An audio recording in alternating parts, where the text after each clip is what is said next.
দেশে দেখেন ভূমিকম্প হয়েছে, আল্লাহর গজব কেন আসছে দেখেন। এই সামান্য ভূমিকম্প আল্লাহ কাঁপিয়ে দিয়েছে। কিয়ামতটা কেমন হবে একটু চিন্তা করেন।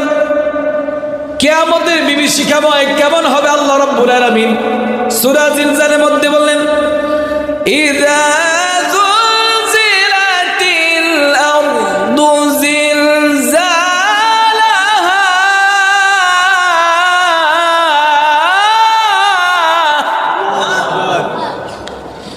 ইযা যুলজিলাতিল আরদু জিলজালাহা ওয়া আখরাজাতিল আরদু আসকালাহা।